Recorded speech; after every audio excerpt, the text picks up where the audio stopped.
Hello and welcome to a review of the Castlevania Netflix series based off of Castlevania 3. I'm going to have to take my time with this review because I tried to review it twice and I was so close to getting reversed the first time but got interrupted. So if I'm struggling, I'm just pacing myself to speak. Right, now Castlevania on Netflix is based off of Castlevania 3. And in the first episode, we see things from the main villain's perspective, Dracula. Now, Dracula is normally in battle and conflict with the Belmont family. Jesus fucking Christ. Anyway, he's in conflict with the Belmont family, and he's in Transylvania, in Velvakia. Now, normally Dracula is reigning like the legions of evil across the land, but you know what? In the first episode of Castlevania on the Netflix series, he's calmed down, he's relaxed, and he's settled in with a nice wife, Lisa Tebish. Guess how long that lasts? It literally lasts one episode because a bunch of villagers find and kill his wife. Dracula, being a reasonable and nice dude, gives the people of Velvakia 1 year to, give his wife's body back to him. And, do they do it? Do they take Dracula up on this kind offer? Just give his, find the cremated remains, find the burnt remains in your wife's body, give them to me, and, leave. Do the hell? They stay for a whole year. So Dracula, pissed that a bunch of villagers killed his wife, unleashes the armies of darkness on Velvakia and tries to destroy the country. And there's only one man that can stop him, and that man's name is Trevor Belmont. Now I'm going to talk about the protagonists before we talk about the antagonists. Now let's start with Trevor Belmont. Well, at the beginning of the series, Trevor Belmont doesn't really care. I mean, the people of Europe treat him like shit. But it's thanks to other people he meets along the way, like Cypher, Alanis, and Alucard, that he's able to find a reason to fight. And, honor his family legacy of being a Belmont and kill that Dracula and do what he's got to do, you know what I mean? Fight the good fight and all that. Now, the second character, because Castlevania 3, there was like 4 protagonists that could team up with the main player. In this, he teams up with Alucard and Cypher. He doesn't team up with Grant.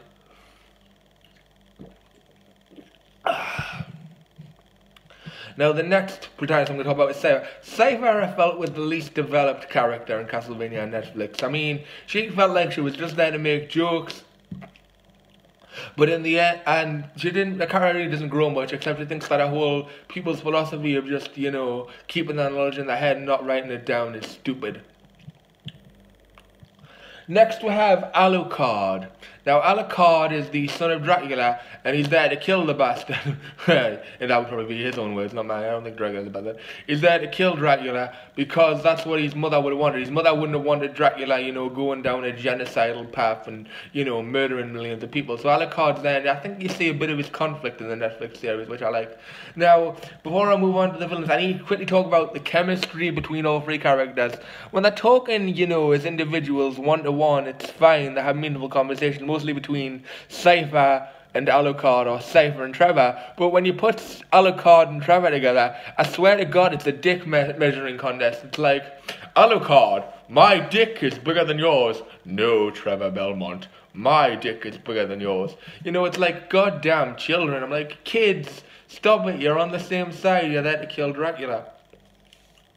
Now let's talk about the antagonist. Starting with the least memorable, I'm going to go over the least memorable. Godbrand. What was the deal with Godbrand? I mean, there's not much to say about him. He's a tried and true vampire. Because Dracula needs a vampire army, so he gets different people. And he was on Dracula's side, but he didn't, he didn't agree with Dracula like some people didn't. They weren't all too keen on the whole, let's kill all humanity because vampires need to drink human blood. And this Godbrand guy wasn't too fond because he didn't want to drink pig's blood because pig's blood gave him the shits. But anyway, not much to say about Godbrand, except he was a Viking, and I felt he could have done with a bit more character development, because I don't know much about him. I don't think he was in Castlevania 3. He might be in Lords of Shadow, but I have never played Lords of Shadow, sadly. So not much to say about him, except, he gets the short end of the stick from Dracula.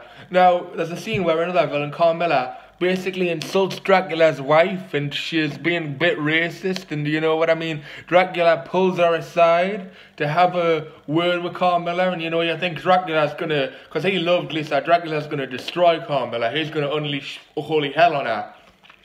No!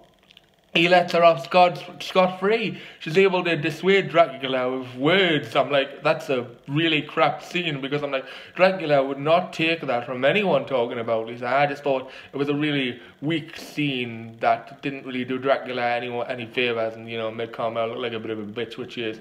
But anyway, so he lets Carmilla off the hook, but when Godbrand makes a complaint about, human population going down, because he's trying to keep humans alive as a food source, Dracula just goes off on him. My God, the anger and the rage. I feel almost sorry for him if Godbrand had a bit more character development, but that scene just makes Dracula's character seem a bit off. Now, next we have Hector and Isaac from Curse of Darkness. Castlevania Curse of Darkness. Now, Hector, from to my knowledge, it stays true to his origins in the Netflix show. Hector was a boy, and there was a fire in his town, and he practiced black magic, and people blamed him for that black magic, so he went to work for Dracula. That's the original origin. In the Netflix show, it's pretty similar. There was a fire, people blamed him, he practiced black magic, mostly necromancy, which is still the same. Except in this version, he started the fire to kill his parents. Now, I'd like to say that Hector's got a long way to go before we get to his redemption arc in Castlevania Curse of Darkness.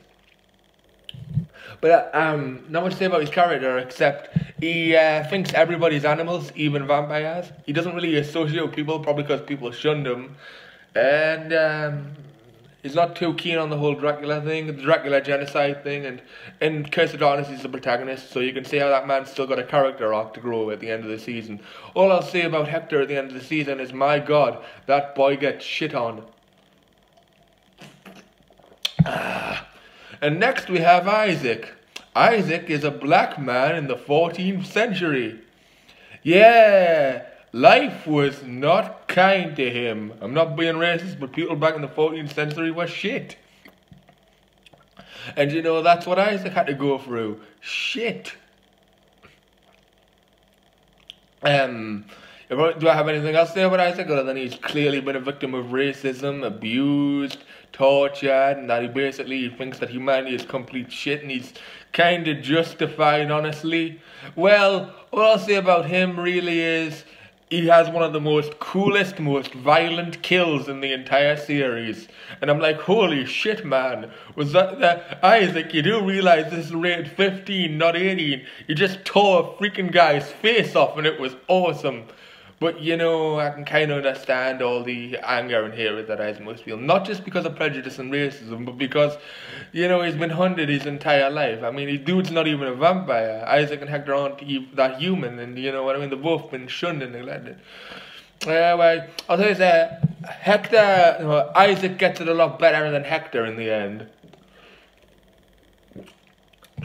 Although, it kind of parallels Trevor Belmont way, because at the beginning of the series, Trevor didn't care about anyone. But at the end of the series, and this is when something happens to the person that Isaac cares about the most, he just doesn't care anymore. And then he goes ham on a bunch of people and shows you the most gory, violent death in the series. It's a real face terror.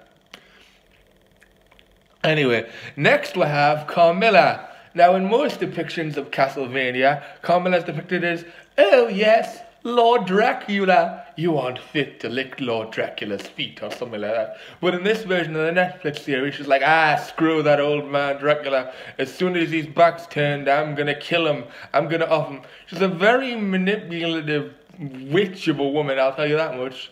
And it's just the most, I wouldn't say she's an evil seductress, she's just a cruel, domineering sadist, although that would come with a seductress part, man, no. And, what else? She's like the opposite of completely loyal Carmilla. She's just waiting to stab Dracula in the back, take his power and all of that. And, my God, that woman did some pretty cruel shit to Hector in the end, I'll tell you that much. Even though it's not the end, season 3 has been renewed.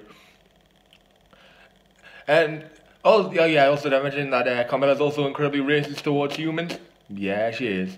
And next we have the main man himself, Dracula. Now, Dracula in the series, what can I say about Dracula? Well, as you can imagine, with the death of his wife, he's very depressed and miserable. As you would be. And you know, he's like, I'm going to just kill all these humans. It's what I've got to do. It's what I was put on this earth to do. But you know, in that darkness and despair, we do see a lighter, sweeter side to him. And by that I mean, this Netflix series had the balls not just to reference Castlevania 3, but reference its prequel, Lament of Innocence. And my God, in one cutscene, we get to see a flashback in Dracula when he's just getting started in his Lament of Innocence days, and it is glorious carnage. We get to see what this man is like, fully unrestrained evil. It is a sight to behold. It is delicious. But you know, the final confrontation between Dracula, and I'm going to be a bit rusty at this. I said it would be something like this from the original Castlevania. The playtime is over. Witness true power. No, this cannot be. Ah! That's what I expected the confrontation with Dracula to be like at the end of Castlevania Netflix. But you know, it was more like a more, you know, close heart to heart with his son Alucard. It was more like a father and son moment, and showing that Dracula truly did love his wife Lisa. So it was something different to what I expected. I expected, like, you know, a gory, cheesy final battle, and in some ways I got that.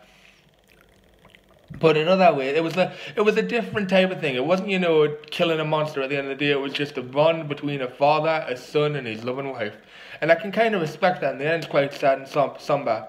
Now, some people think the show is too dark and violent, but I think it's perfectly fine, a bit bloody good fun. Some people are disappointed by the music, because it's not like the score from the video games, but they do have Vampire Killer in there in episode 7, and I've got to say episode 7 and episode 6 are my favourite episodes of the series. I should quote that that's season 2 of Castlevania Netflix and not season 1. Season 1 is how it got started. So the music's a bit of a letdown, but the art, except for the time they use Vampire Killer, but the art is, you know, it's nice and fresh. I kind of like it. So anyway, I'm going to give Castlevania on Netflix a solid 8 out of 10. If you're wondering what my next review will be after Castlevania Netflix, it'll either be Queensblade Rebellion or Fate Extra, the anime. Either way, both animes suck. So anyway, Castlevania, 8 out of 10. I would recommend it if you're a Castlevania fan. And that's all I've really got to say on it. Goodbye and have a happy Halloween in November, because this video was late. Bye.